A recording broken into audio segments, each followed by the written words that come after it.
자, 이번 시간에는 14.3 농도와 반응 속도예요. 농도라는 것은 이제 반응물의 농도인데, 반응물의 농도는 분명히 반응 속도에 영향을 주죠. 근데 우리가 지금 보려고 하는 거는 반응물의 농도가 정확히 반응 속도에 어떠한 방식으로 영향을 주는지, 그걸 식으로 나타내려고 하는 겁니다. 그렇게 나타낸 식을 뭐라고 하냐면 속도 법칙이라고 해요. 또는 속도식이라고 하는데, 그래서 이제 우리가 지금 보려고 하는 거는 속도 법칙 또는 속도식에 대해서 알아보려고 하는 겁니다. 자, 예를 들어서 A 더하기 B가 C가 되는 이런 반응이 있을 때 이 반응의 속도 법칙이 이렇게 주어졌다고 해봐요. 보통 이제 이런 식으로 주어지는데 이게 뭘 의미할까요? 보통 속도 법칙이 이렇게 주어지는데 이게 뭘 의미하나요? 자, 뭘 의미하냐면은 A의 농도가 2배가 되면 속도가 2배가 빨라지고 B의 농도가 2배가 되면은 어떨까요? 속도는 4배가 빨라진다 이겁니다. 그죠? 이 속도 법칙을 보면은 반응물의 농도가 속도에 어떠한 방식으로 영향을 미치는지를 정확하게 알 수가 있죠. 자, 여기서 이제 우리가 조금 더 자세하게 볼 게 있는데 이 속도라는 거는 뭘 의미할까요? 우리가 그 전 시간에도 말씀을 드렸지만 속도는 계속 변하잖아요. A랑 B를 섞어 놔서 C가 되는 속도는 처음에는 빠르지만 점점점 줄어듭니다. 도대체 그럼 속도는 언제, 어떤 시간에서의 속도를 얘기를 하는 거냐? 이거는요, 초기 속도를 얘기를 하는 겁니다. 초기 속도. 예. 초기 속도라는 것은 뭐냐면은 A랑 B를 섞어 놓고 반응이 시작되는 그 순간의 속도. 그거를 초기 속도라고 합니다. 예. 여기 있는 건 초기 속도예요. 이 초기 속도는 어떻게 좌우된다고요? 그죠? A의 농도에는 그냥 비례하고 B의 농도에는 제곱에 비례합니다. 그래서 이런 식으로 반응물의 농도에 있는 그 지수 있죠? 요거를 뭐라고 하냐면 반응 차수라고 합니다. 예. 여기서 이제 1이 생략됐다고 볼 수 있고 얘는 2죠. 그래서 이 속도 법칙은 A에 대해서는 1차 속도식, B에 대해서는 2차 속도식, 전체는 3차 속도식이다 이렇게 얘기를 해요. 만약에 얘가 2고 얘가 2다 그러면은 A에 대해서 2차 속도식, B에 대해서는 2차 속도식, 전체는 4차 속도식이다 이렇게 얘기를 합니다. 그리고 이 변하지 않는, 농도가 변해도 변하지 않는 어떤 비례 상수가 있는데 요거를 속도 상수라고 합니다. 예. 자, 그러면은 이런 반응이 있을 때 속도 법칙이 어떻게 표현되는지는 어떻게 아느냐? K값은 어떻게 구하고 여기가 2인지 1인지 어떻게 아느냐? 어떻게 아느냐면요. 반응식으로부터는 절대로 속도 법칙을 유도해낼 수가 없습니다. 예. 반응식 이렇게 주어져 있잖아요. 반응식으로부터는 절대로 이 속도 법칙을 알 수가 없어요. 그럼 어떻게 하느냐? 반드시 실험을 통해서밖에 알 수가 없습니다. 실험. 아주 중요한 거예요. 예. 왜냐하면 나중에 15장 그 평형에 가게 되면은 평형식이라는 게 나옵니다. 평형식은 이 반응식에서 그대로 유도가 될 수 있거든요. 예. 그래서 이제 나중에 보면 막 헷갈리기 때문에 그런 헷갈리는지 아닌지를 시험에서 계속 묻는 경우가 많아요. 그렇기 때문에 아주 명심을 하셔야 됩니다. 속도 법칙은 반응식으로부터 절대로 구할 수 없어요. 반응식의 계수랑 무관합니다. 반드시 실험으로밖에 구할 수가 없어요. 자, 그래서 예를 들면은 지금 속도 법칙이 어떤 경우도 있을 수 있냐면요. 그럼 얘가 만약에 2a고 b면은 a 제곱의 b냐? 그럴 수도 있어요. 그건 우연의 일치입니다. 아닐 수도 있고. 이 반응 차수는요, 정수일 수도 있고 분수일 수도 있고 양수일 수도 있고 음수일 수도 있어요. 예. 이거는 실험을 해보지 않고서는 도저히 알 수가 없는 겁니다. 그래서 하여튼 반드시 실험을 통해서밖에 알 수가 없는 거고, 이제 나중에 보면은 메커니즘을 통해서도 이 속도 법칙을 유도할 수 있는 경우가 있어요. 근데 결국 이 메커니즘도 실험을 통해서 알아낸 거거든요. 예. 실험을 통해서 메커니즘을 알아낸 거기 때문에 결국은 속도 법칙은 실험을 통해서밖에 알아낼 수 없다. 이렇게 생각을 하시면 됩니다. 자, 그럼 이제 구체적으로 우리가 실험을 통해서 속도 법칙을 알아보는 거를 해보겠습니다. 자, 여기 이제 실제 반응이 있는데요. 어떤 반응이냐면은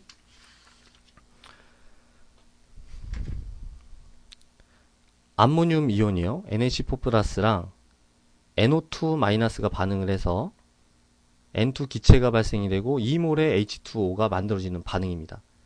이 반응에 대한 속도 법칙이 뭐냐, 이거를 우리가 구하려고 하는 거예요. 자, 구체적인 건 몰라도 어떤 형태로 쓰여질까요? 속도 법칙 V, 요 V는 초기 속도라고 그랬죠. 는 반응물의 농도랑 관련이 있겠죠. NH4 플러스에 몇 승인지는 모르지만 몇 승이 있고, 그 다음에 NO2 마이너스에 몇 승인지는 모르지만 하여튼 몇 승이 있겠죠. 그리고 여기에는 분명히 그 값은 모르지만 속도 상수가 있을 거예요. 예.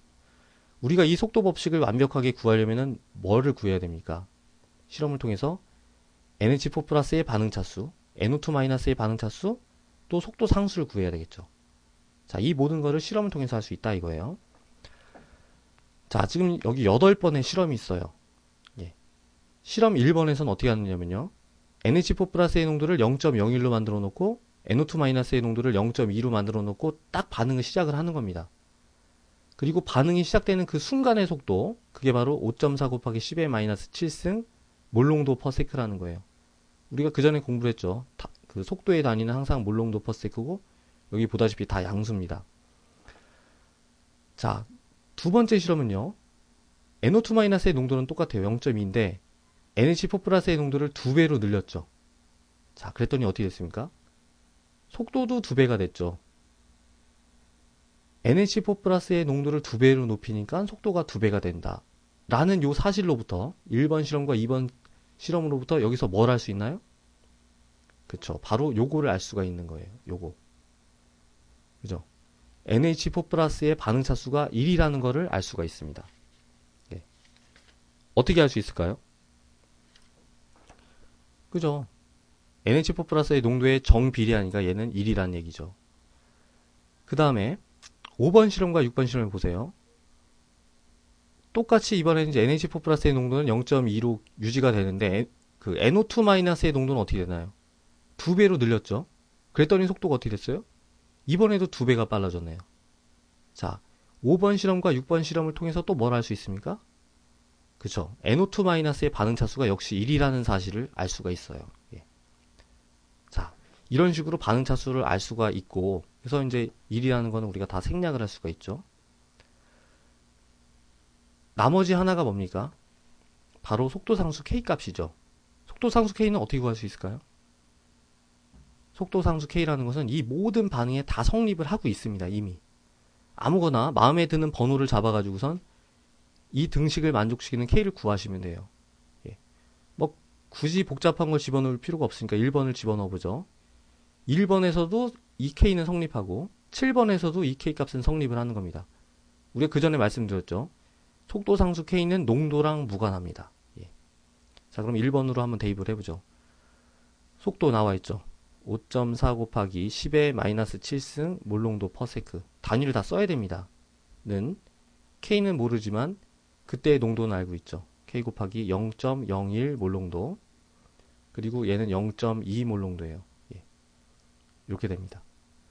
그럼 이 등식을 만족시키는 K 값이 있겠죠. 어떤 특정 수랑 그 다음에 특정 단위를 갖는 숫자가 될 테고, 그 K는 뭐냐면은 계산을 단순하게 하면 됩니다. K는 예. 구해보니까 2.7 곱하기 10의 마이너스 4승 퍼 몰농도 세크라는 요런 디멘션과 요런 값을 갖는 상수다 이거예요. 예. 자, 속도 상수는 항상 단위를 써줘야 됩니다. 값도 중요하지만 단위도 굉장히 중요해요. 이 단위에 대해서는 좀 이따 더 자세하게 말씀드리고, 어때요? 우리가 실험을 통해서 최종적으로 속도 법칙을 알아냈죠. 어떻게 알아냈나요? 얘가 1이라는 건 어떻게 알아냈어요? 얘가 1이기 때문에 얘가 1인가요? 절대 그렇지 않다는 거죠. 식과는 상관이 없습니다. 실험을 통해서 알아냈고, 이 속도, 반응 차수가 1이라는 것도 역시 실험을 통해서 알아냈고, 속도 상수 K의 구체적인 값도 실험을 통해서 알아낸 거예요. 예. 그죠? 자, 그러면은 아까도 말씀드렸듯이 속도 상수는 이제 단위를 갖는다고 했는데, 속도 상수의 단위에 대해서 조금 더 구체적으로 한번 보죠. 속도 상수의 단위는 간단합니다. 뭐만 생각하면 되냐면요. 속도의 단위가 몰농도 퍼세크라는 거랑 그 다음에 속도 법칙의 형태만 보면은 다 나옵니다. 예를 들어서 1차 속도식이라고 해보죠. V는 K, A의 형태예요. 그러면은 A는 반드시 어떤 단위를 가져야 되나요? 이 등식이 만족되려면은 K는 어떤 단위를 가져야 돼요? 해보죠. 속도는 몰롱도 퍼세크라고 했고 A는 몰롱도잖아요. 그럼 K는 분명히 어떤 디멘션이어야 돼요? 그죠? 속도분의, 아니, 그러니까 시간분의 1이라는 시간의 역수의 디멘션을 가져야 됩니다. 1차 속도식일 때는 어떤 종류의 반응이든지 상관없이 속도 상수의 단위는 시간분의 1이에요. 예. 당연한 거죠. 자, 그러면 2차 속도식 생각해 볼까요? V는 K, A, B다. 예. 똑같습니다. 몰롱도 퍼세크는 K 곱하기 몰롱도의 제곱이에요.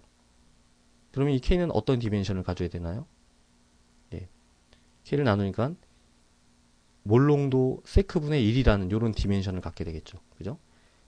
A 농도 곱하기 B 농도든 아니면 A 농도의 제곱이든 상관이 없습니다. 어쨌든 몰롱도의 제곱이니까 어때요? 속도 상수의 단위는 전체 반응 차수에만 좌우가 되는 거죠. 그죠? 전체 반응 차수에 의해서만 결정이 됩니다. 간단히 정리를 해보죠. 1차 속도식은 어떤 디멘션을 가지나요? K의 디멘션이 시간분의 1입니다. 2차는 우리가 조금 아까 계산했듯이 몰롱도 세크분의 1입니다. 예. 그래서 이제 뭐 3차든 0차든 여러 가지가 아무리 복잡해도 그런 기본적인 관계만 우리가 식으로 나타내면은 언제든지 이 속도 상수의 단위를 구할 수가 있습니다. 하여튼 속도 상수는 항상 이런 단위를 가진다는 걸 명심하시고요. 그 단위를 명시하시고 또 여러 가지 문제에서 단위가 명확하게 쓰였는지를 하셔야 됩니다. 자, 그럼 이제 이런 걸 바탕으로 해서 문제를 한번 풀어보죠. 예제 14.6입니다. 자, 1, 2, 3의 이런 실험을 통해서 속도 법칙을 알아내라 이거예요. 그 다음에 속도 상수도 구하고 세 번째, 여기 나와 있지 않은 어떤 초기 농도일 때의 속도를 구해봐라. 속도를 예상해봐라 이겁니다. 자, 어렵지 않죠. 일단 속도 법칙은 분명히 지금 이제 전체 반응이 A 더하기 B가 C가 되는 반응인데요. 속도 법칙은 이런 식으로 쓰여지겠죠. A의 N승, N은 모릅니다. B의 M승, 역시 M도 몰라요. 실험으로 구해야 됩니다. 자, 여기서 1번과 2번을 통해서 뭘 할 수 있나요? 그죠? A의 농도는 똑같고 B의 농도를 2배로 했는데 속도가 변함이 없어요. 그렇다라는 것은 B에 대해서 몇 차라는 얘기입니까? 0차가 되는 거죠. 0차. B에 대해서는 0차라는 얘기는 뭐냐면 B의 농도랑 속도랑은 무관하다 이겁니다. 예. B에 대해서는 0차고 그 다음에 A에 대해서는 몇 차인가요 지금? 예. 1번과 3번을 통해서 보면 알죠. B의 농도가 일정할 때 A의 농도를 2배로 하니까 속도가 4배가 됐어요. 그렇다는 건 뭔가요? 그죠? A의 제곱이다 이겁니다. 예. 이 전체 속도 법칙은 A에 대해서 2차 속도식이에요. 그 다음에 이제 K의 값을 구해라 이건데 아무거나 집어넣으면 됩니다. 1번을 집어넣죠. 그러면은 어떤 등식이 성립하냐면은 4 곱하기 10의 마이너스 5승 몰롱도 퍼세크는 K 곱하기 0.1 몰롱도 곱하기 0.1 몰롱도다 이거예요. 그럼 이걸 만족시키는 K를 구하면 되는 거죠. 뭐. 그냥 단순 계산입니다. 계산하면은 4 곱하기 10의 마이너스 3승 몰롱도 세크라는 이런 단위랑 값을 가지는 거 할 수 있죠. 이것도 보세요. 2차 속도식이니까 아까처럼 몰롱도 세크 분의 1이라는 이런 디멘션을 갖죠. 자, 그래서 이제 최종적으로 우리가 반응 차수도 알아냈고 속도 상수도 알아냈죠. 마지막 문제는 뭐냐면은 어떤 미지의 농도, 뭐냐면은 A의 농도가 0.05 몰롱도고 B의 농도가 0.1 몰롱도일 때 초기 속도가 얼마일지를 구해봐라 이겁니다. 전혀 어렵지 않죠. 그대로 집어넣으면 됩니다. 속도는 K 4 곱하기 10의 마이너스 3승 퍼 몰롱도 세크인데 A의 몰롱도가 얼마예요? 0.05 몰롱도에 제곱을 하고 B의 몰롱도는 속도식에 포함되어 있지 않죠. 얘는 주어져도 전혀 쓸데가 없는 겁니다. 자, 요걸 그대로 계산을 하시면 돼요. 그러면 값이 뭐가 나오냐면은 요 농도에서의 속도는 1 곱하기 10의 마이너스 5승 몰농도 퍼세크가 나온다 이겁니다. 예. 자, 어때요? 그래서 이제 우리가 지금 본 게 뭐냐면은 농도가 반응 속도에 어떻게 영향을 미치는지를 나타내는 식을 속도 법칙이라고 했고, 속도 법칙은 반드시 실험으로밖에 구할 수가 없다 이겁니다. 그리고 이 속도 법칙에 있는 속도 상수의 단위는 전체 반응 차수에 따라서만 결정된다 이거예요. 자, 그래서 이제 요 다음 시간에는 뭘 보는 거냐면은 똑같은 속도식입니다. 근데 속도식을 수학적으로 변형시켜서 어떤 특정 시간에서 A가 얼만큼 남아있는지를 더 쉽게 알아볼 수 있는 식의 형태로 바꿔서 이제 그걸 알아보겠습니다.